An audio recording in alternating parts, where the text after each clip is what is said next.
मित्रांनो, अखेर आम्ही महाराष्ट्रातील सर्वात मोठा बोगदा चालू आहे. महाराष्ट्रातलाच काय, पूर्ण भारतातील सर्वात मोठा बोगदा आहे. या बोगद्याचं नाव आहे या बोगद्याचं नाव आम्हाला माहित नाही. तरी माझ्यासोबत आहेत अनिरुद्ध बापू देशमुख, गणेश भाऊ टाले, संदीप भाऊ वाघ आणि शुभम भाऊ मोरे आणि मी स्वतः. माझं नाव विशाल टिंगे. तरी या बोगद्यामध्ये आम्ही एंटर झालेलो आहोत 80च्या स्पीडने. आमची गाडी चालत आहे 80च्या स्पीडने. बघू शकता मित्रांनो, मध्ये हा बोगदा महाराष्ट्रातील सर्वात मोठा बोगदा आहे. मी तुम्हाला दर्शन देत आहे या बोगद्याचे. तुम्हाला इकडे येण्याची काही जरूरत नाही आहे. आले तरी माझं काही होणार नाही आहे. आता लगेच आम्ही कोकण ट्रिप करून आलेलो आहोत. आमची आता सगळी काही जिरलेली आहे म्हणून आम्ही आता घराकडे निघालेलो आहे. नाहीतर आमचा असा प्लॅन होता आणखी 8 दिवस तिकडेच गोवा वगैरे थांबण्याचा. पण एवढे आम्हाला सुट्ट्याही नाहीत आणि आमच्याकडचे खरं सांगू तर पैसे सुद्धा संपले. आणि हा बोगदा संपेपर्यंत मी तुमच्याशी बोलणार आहे मित्रांनो. काय बोलणार आहे काय नाही हे मला पण माहित नाही आणि तुम्हाला पण माहित नाही. एक एक्झिट वे आहे, पण एक्झिट वेला लॉक आहे. तो लॉक कोणाकडे, त्याची चाबी कोणाकडे असेल तर मला कमेंट करा. माझ्याकडचे शब्द संपलेले आहेत.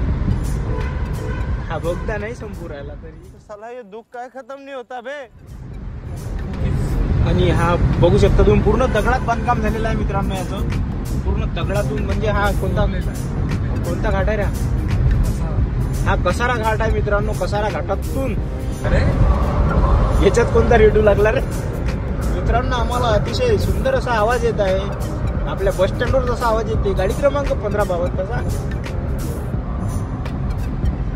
तसा आम्हाला या बोगद्यामध्ये आवाज येत आहे. पण नेमकं समजून नाही राहिलं भोंगा कुठून येत आहे आणि काय की माझे काय वाजत आहेत.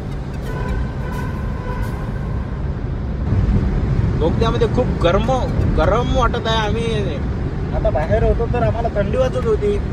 आम्ही आता बोगद्यामध्ये बघू शकता, काच सुद्धा खाली गेले तरी गरमी होऊ राहिली. हा बोगदा खूपच मोठा आहे. काय संपायचं नाव घेत नाही आहे. आणि आमचे मित्र संपून गेलेले आहेत. 7 किलोमीटरचा हा बोगदा झालेला आहे मित्रांनो. तरी सुद्धा हा बोगदा आणखी बाकी आहे. बोगद्याला तुमच्याकडे दुसरा काही वर्ड असेल तर तो सुद्धा कमेंट मारा. तर मला असं वाटतं की आता हा बोगदा संपुष्टात आलेला आहे. नाही, आमचं बघू शकता तुम्ही 7-8 किलोमीटर, 8-9-10 किलोमीटर झालेला आहे. अखेर आम्ही बोगद्याच्या बाहेर निघणार आहे. खतम. Bye bye, tata, good bye, गया.